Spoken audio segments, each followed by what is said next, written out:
വിരാട് പുരുഷോൽപത്തി വർണ്ണിച്ചതിന് ശേഷം ആ വിരാട് സ്വരൂപത്തിനെ വർണ്ണിക്കുന്നതാണ് ഈ ദശകം. ഈ കാണുന്ന വിശ്വം, ജഗത്ത്, പ്രപഞ്ചം, അത് ഈ വിരാട് സ്വരൂപനിൽ എങ്ങനെ സ്ഥിതി ചെയ്യുന്നു? അല്ലെങ്കിൽ ഈ കാണുന്ന പ്രപഞ്ചം മുഴുവനും ആ ഭഗവാന്റെ സ്വരൂപമായിട്ട്, വിശ്വത്തിനെ ഈശ്വരൻ്റെ ഗുണങ്ങളായിട്ട് അഥവാ രൂപമായിട്ട് വിവരിക്കുന്നതാണ് ഈ ദശകം. നമ്മൾ പറയാനുള്ള ഈ 14 ലോകങ്ങളാണ്. അധോലോകങ്ങളും ഊർധ്വലോകങ്ങളും. അതിൽ മധ്യത്തിലാണ് ഭൂമി. ഒരു മനുഷ്യനെ നമ്മൾ എടുക്കുകയാണെങ്കിൽ ഒരു മനുഷ്യന്റെ രൂപം രണ്ടായിട്ടാണ്: ഊർധ്വകായം, അധോകായം. ഊർധ്വകായം എന്ന് വെച്ചാൽ അരക്കെട്ടിന്റെ മുകളിലേക്കുള്ള ഭാഗങ്ങളും, അധോകായം എന്നുള്ളത് അരക്കെട്ടിന്ന് താഴേക്കുള്ള ഭാഗങ്ങളും. ഇങ്ങനെ 2 ഭാഗമായിട്ട് ഒരു മനുഷ്യ ശരീരത്തിനെ നമുക്ക് വിഭജിക്കാം. ഇതിൽ ഒരു മനുഷ്യ ശരീരത്തിൽ 7 ലോകങ്ങൾ അധോ ശരീരത്തിലും 7 ലോകങ്ങൾ ഊർധ്വ ശരീരത്തിലുമാണ്. ഈ ലോകങ്ങൾ എന്തൊക്കെ, ഈ പ്രപഞ്ചത്തിൽ എന്തൊക്കെ തത്വങ്ങൾ, എന്തൊക്കെ വിഷയങ്ങളെ ഉൾക്കൊള്ളുന്നുണ്ടോ അത് മുഴുവൻ ഒരു മനുഷ്യന്റെ ശരീരത്തിലും ഉൾക്കൊള്ളുന്നുണ്ട്. ഒരു മനുഷ്യന്റെ ശരീരത്തിൽ എന്തൊക്കെ ഉൾക്കൊള്ളുന്നുണ്ടോ സൂക്ഷ്മ രൂപത്തിൽ, അതിൻ്റെ സ്ഥൂല രൂപമാണ് ഈ കാണുന്ന പ്രപഞ്ചം. ഈ വ്യഷ്ടി സമഷ്ടി, വ്യഷ്ടി എന്ന് പറഞ്ഞാൽ വ്യക്തി, സമഷ്ടി എന്ന് പറഞ്ഞാൽ എല്ലാം ചേർന്നതാണ് സമഷ്ടി, വിശ്വം. ഇതിന് രണ്ടിനും വളരെ സമാനമായിരിക്കുന്ന, ഒന്ന് തന്നെയാണെന്ന് പറയാം. രണ്ടിലുള്ള കാര്യങ്ങൾ ഒന്ന് തന്നെയാണ്. വ്യഷ്ടി സമഷ്ടി ഭേദം മാത്രമാണ് ഉള്ളത്. എന്താണോ ഒരു വ്യക്തിയിലുള്ളത് ആ വ്യക്തിയിലുള്ളത് മുഴുവൻ ലോകത്തിലുണ്ട്. എന്താണോ ലോകത്തിലുള്ളത് അത് മുഴുവൻ വ്യക്തിയിലുണ്ട് എന്നാണ്. Human being is the miniature of the universe എന്ന് പറയാം. ഈ പ്രപഞ്ചത്തിന്റെ സൂക്ഷ്മമായിരിക്കുന്ന ഒരു അംശമാണ് ഒരു മനുഷ്യൻ. ഇവിടെ ഭഗവാനെ നമ്മൾ പറയുന്നത് എങ്ങനെയാണ്? വിശ്വമൂർത്തിയായിട്ട്. അതാണ് വിരാട് സ്വരൂപം.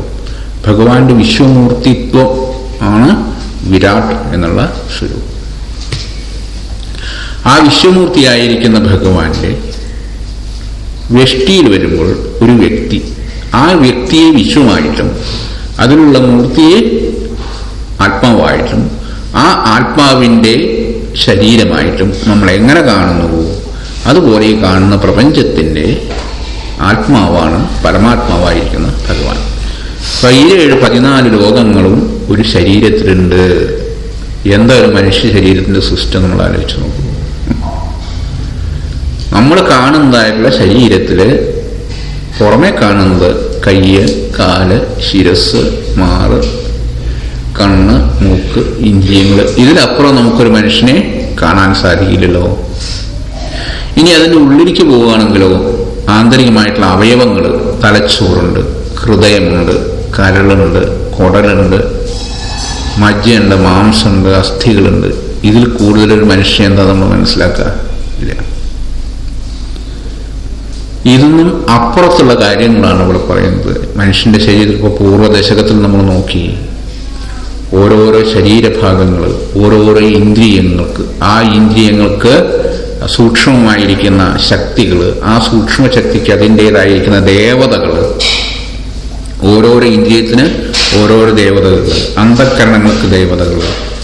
ഇങ്ങനെ മനുഷ്യ ശരീരം നോക്കുമ്പോൾ ഒരു പ്രപഞ്ചത്തിൻ്റെ സൂക്ഷ്മമായിരിക്കുന്ന ഒരു രൂപമാണ്. ഈ വലുപ്പമാണ് മനസ്സിലാക്കേണ്ട ഒരു മനുഷ്യനെ കുറിച്ച്. നമ്മൾ മനുഷ്യന്റെ ശരീരം കേന്ദ്രം പാഞ്ചഭൗതികമാണെന്ന് പറഞ്ഞാൽ തള്ളിക്കളയേണ്ടതുമല്ല, എന്നാൽ അതിന് പ്രാധാന്യം കൊടുത്ത് നമ്മൾ അതിൽ മാത്രം ശ്രദ്ധിക്കേണ്ടതുമല്ല എന്നാണ്. പാഞ്ചഭൗതികമാണെന്ന് പറഞ്ഞത് തള്ളിക്കളയേണ്ടതല്ല, വലിയൊരു സിസ്റ്റമാണത്, വലിയൊരു കോംപ്ലക്സ് സിസ്റ്റം. മനുഷ്യ ശരീരം എന്ന് പറഞ്ഞാൽ ഈ പ്രപഞ്ചം തന്നെ. എന്നാൽ അതിൽ ശക്തമായിട്ടുള്ള പ്രവൃത്തികളാണോ നമ്മൾ ചെയ്യേണ്ടത്? അല്ല. അതിനെ മനസ്സിലാക്കുകയും അതിൽ നിന്നും വിമുക്തനാവുകയും ഒരു ഉയർന്ന സ്റ്റേജിലേക്ക് മനസ്സിനെ ആത്മാവിലേക്ക് കൊണ്ടുവരേണ്ട പ്രവൃത്തിയാണ് എല്ലാവരും ചെയ്യേണ്ടത്. അതാണ് ധർമാർത്ഥ കാമ മോക്ഷം. മോക്ഷം വരെയാണല്ലോ. അപ്പൊ ഈ 6-7 ലോകങ്ങൾ പറയുന്നത് അധോലോകങ്ങളാണ്. മനുഷ്യന്റെ ശരീരത്തിൽ എടുത്ത് നോക്കിയാൽ അരക്കെട്ടുന്ന താഴെയുള്ള ഭാഗങ്ങളിലേക്ക് 7 അധോലോകങ്ങളും അരക്കെട്ടുന്ന മുകളിലേക്ക് ഭാഗങ്ങളിലേക്ക് 7 ഊർധ്വലോകങ്ങളും. അത് തുടങ്ങുന്നത് ഇവിടെ നിന്നാണ്. മൂലാധാരത്തിലാണ് തുടങ്ങുന്നത്. അരക്കെട്ടിന്റെ മുകളിലേക്കുള്ള ആദ്യത്തെ പടിയാണ് മൂലാധാര ചക്രം. ഗുദത്തിൻ്റെയും പിന്നെ ഗുഹ്യത്തിൻ്റെയും ഇടയിലുള്ള ഭാഗമാണ് മൂലാധാരം. ആ മൂലാധാര ചക്രത്തിലുള്ളതായ തത്വം പൃഥിവിയാണ്, ഭൂമിയാണ്. ഭുവ സ്വ മഹ ജന തപ സത്യം. 7 ലോകങ്ങൾ മുകളിലേക്കുള്ളതിലെ ആദ്യത്തെ ലോകമാണ് ഭൂലോകം. ആ ഭൂലോകത്തിൻ്റെ സ്ഥിതി മൂലാധാര ചക്രത്തിലാണ്.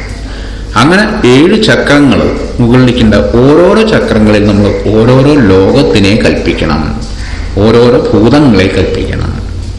ഭൂതങ്ങൾ എന്ന് പറഞ്ഞാൽ പൃഥ്വി, അപ്പ്, തേജസ്, വായു, ആകാശം. ഇങ്ങനെയുള്ള ഭൂതങ്ങളെ കൽപ്പിക്കുക. 7 ലോകങ്ങൾ 7. ഇതേ സംഭവമാണ് നമ്മൾ ഈശ്വരനിൽ കാണുന്നത്, ഈ വിശ്വത്തിനെ വെച്ചുന്നത്. അങ്ങനെ ആദ്യത്തെ 2-3 ശ്ലോകം അതിൽ ഈ 14 ലോകങ്ങൾ എങ്ങനെയാണ് ഭഗവാന്റെ ഇതിൽ വരുന്നതെന്ന് മാത്രമാണ് പറയുന്നത്. ഏവം ചതുർദശ ജഗന്മയതാം കൃതസ്യ പാതാളമീശ തവ പാദതലം വദന്തി പാദോർധ്വദേശമവിദേവരസാതലം തേ ഗുൽഭദ്വയം ഖലു മഹാതലമത്ഭുതാത്മൻ. അത്ഭുതാത്മൻ, അത്ഭുതമായിട്ട് ഇതിനെ പറയാൻ സാധ്യമാവുള്ളൂ, അല്ലേ? ആശ്ചര്യവൽ പശ്യതി കശ്ചിതേനം. എങ്ങനെയാണ് ഭഗവാനെ പറ്റി പറയുന്നത്? ചിലര് ആശ്ചര്യമായിട്ടാണ് പറയുന്നത്. ആശ്ചര്യവൽ പശ്യ, വേറൊന്നും പറയാനില്ല. ആശ്ചര്യം, അത്ഭുതം, അത്യത്ഭുതം എന്നല്ലാതെ വേറൊന്നും പറയാനില്ല. അല്ലയോ അത്ഭുതാത്മൻ. ഏവം ചതുർദശ ജഗന്മയതാം കൃതസ്യ പാതാളമീശ തവ പാദതലം വദന്തി. ഭഗവാന്റെ പാദതലം, പാദതലം എന്ന് വെച്ചാൽ കാലിൻ്റെ അടിഭാഗം. ആ കാലിൻ്റെ അടിഭാഗം ഒരു ലോകമായിട്ടാണ്. ഏത് ലോകമാണത്? പാതാളമീശ. എന്ത് ലോകം? പാതാള ലോകമായിട്ടാണ് അവർ കാണുന്നത്. ഭഗവാന്റെ കാലടികൾ പാതാളമാണ് എന്ന് വെച്ചാലോ, പാതാളം ഉണ്ടായി തന്നെ അവിടെ നിന്നാണെന്ന് അർത്ഥം. ഏറ്റവും അധോഭാഗത്തുള്ളതാണ് പാതാളം. ഈ 14 ലോകങ്ങളിൽ ഏറ്റവും അധോഭാഗത്ത്. അങ്ങനെ ഏവം ചതുർദശ 14 ജഗത്ത്, 14 ലോകങ്ങളോട് കൂടിയതായിരിക്കുന്ന അതിൻ്റെ അങ്ങയുടെ രൂപത്തിൻ്റെ കാലടികളാണ് പാതാള ലോകം. പാദോർധ്വദേശമപിദേവ രസാതലം തേ. പുറനടി, പാദ ഊർധ്വദേശം, പാദത്തിൻ്റെ ഉപരിഭാഗം, കാലിൻ്റെ അടിയുടെ മുകൾ ഭാഗം. പാദോർധ്വദേശമപിദേവ രസാതലം തേ. അങ്ങയുടെ പാദോർധ്വദേശം, പുറനടി, രസാതലം എന്നിരിക്കുന്ന ലോകമാണ്. ഗുൽഭദ്വയം ഖലു മഹാതലം അത്ഭുതാത്മൻ. അങ്ങയുടെ ഗുൽഭദ്വയങ്ങൾ, ഗുൽഭം എന്ന് വെച്ചാൽ എന്താണ്? മടമ്പുകൾ, കാലിൻ്റെ മടമ്പ്. അത് രണ്ടും മഹാതലം അത്ഭുതാത്മൻ. മഹാതലം എന്ന ലോകമാണ്. ഇപ്പം എത്ര ലോകം പറഞ്ഞു അവിടെ? 3 ലോകങ്ങൾ, അധോലോകങ്ങൾ. പാദത്തിൻ്റെ അടിഭാഗത്തിനെ പാതാളമായിട്ടും ഉപരിഭാഗത്തിനെ രസാതലമായിട്ടും മടമ്പുകളെ മഹാതലമായിട്ടും. ഇവിടെ ഒന്നും വിസ്തരിക്കാനില്ല, വളരെ വ്യക്തമാണ് കാര്യം.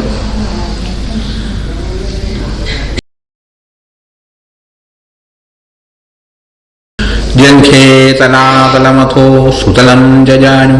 ജംഘ, കണങ്കാലുകൾ. അങ്ങയുടെ കണങ്കാലുകൾ ജംഘേ തലാതലം, തലാതലം എന്നുള്ള ലോകം. തലാതലം എന്നുള്ള ലോകമാണ് അങ്ങയുടെ കണങ്കാലുകൾ. ജംഘേ തലാതലമഥോ സുതലം ജാനു.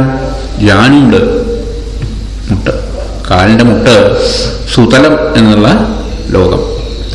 ജംഘേ തലാതലം അഥ സുതലം ജാനു കിഞ്ച ഊരുഭാഗയുഗളം. ഊരുഭാഗയുഗളം കാലിൻ്റെ തുണ. കിഞ്ച ഊരുഭാഗയുഗളം ഊരുഭാഗങ്ങൾ വിതലാതലേ ദ്വേ. വിതലം അതലം എന്നുള്ള രണ്ട് ഭാഗമാണ്, രണ്ട് തുടകൾ. ജംഘേ തലാതലം അഥോ സുതലം ജാനു കിഞ്ച ഊരുഭാഗയുഗളം വിതലാതലേ ദ്വേ. ക്ഷോണീതലം ജഘനം. ജഘനം അരക്കെട്ടിന്റെ ഭാഗം, അതാണ് ഏത്? ഭൂമി. ക്ഷോണീതലം ജഘനം അംബരമംഗനാഭി വക്ഷശ്ച ശക്രനിലയസ്തവചക്രപാണി. അപ്പൊ ആദ്യത്തെ രണ്ട് വരികളെ കൊണ്ട് അധോലോകം പറഞ്ഞു കഴിഞ്ഞു. പിന്നെ ഊർധ്വലോകത്തിലേക്ക് എത്തി. അപ്പോൾ 7 ലോകങ്ങളെ പറഞ്ഞു ഇവിടെ. ജംഘ കണങ്കാലുകൾ തലാതലമെന്നും, മുട്ട് സുതലമെന്നും, തുടകൾ വിതലം അതലം എന്നുള്ള ലോകം. അങ്ങനെ അത് കഴിഞ്ഞു. പിന്നെ ഊർധ്വഭാഗത്തേക്ക് കിടക്കുകയാണ്. ക്ഷോണീതലം ജഘനം. അങ്ങയുടെ ഗുഹ്യപ്രദേശം ക്ഷോണീതലമാണ്. ക്ഷോണീചൽ ഭൂമി. ഭൂ ഭുവ സ്വ എന്നിടത്ത ഭൂമി. ക്ഷോണീതലം, ഈ ഭൂമിയിലാണ് നമ്മളൊക്കെ ജീവിക്കുന്നത്. അത് ക്ഷോണീതലമാണ്, ജഘനമാണ്. അംബരം അംഗ നാഭി. നാഭിപ്രദേശം പൊക്കിള്. പൊക്കിളിന്റെ ഭാഗമാണ് ഭുവർലോകം. അതാണ് അംബരം. അംബരം വെച്ചാൽ അന്തരീക്ഷ ലോകം. ഭുവർലോകം നാഭിപ്രദേശം. വക്ഷശ്ച ശക്രനിരയ തവചക്രപാണി. വക്ഷപ്രദേശം മാറിന്റെ ഭാഗം. ശക്രനിലയ സ്വർഗലോകം. തവചക്രപാണി അങ്ങയുടെ വക്ഷപ്രദേശം സ്വർഗലോകമാണ്. ഇപ്പൊ ഭൂർഭുവസ്വ 3 ലോകങ്ങളെ ഇവിടെ പറഞ്ഞു. ഭൂലോകം എന്നുള്ളത് അരക്കെട്ടിന്റെ ഭാഗവും ഗുഹ്യഭാഗവും. അന്തരീക്ഷ ലോകം ഭൂർലോകം എന്നുള്ളത് നാഭിയും. വക്ഷപ്രദേശം എന്നുള്ളത് സ്വർഗവും. അലയോ ചക്രപാണി. ജംഘേ തലാതലമഥോ സുതലം ജാനു കിഞ്ചോരുഭാഗയുഗളം വിതലാതലേ ദ്വേ. ക്ഷോണീതലം ജഘനമംബരമംഗനാഭി വക്ഷശ്ച ശക്രനിലയസ്തവ ചക്രപാണി.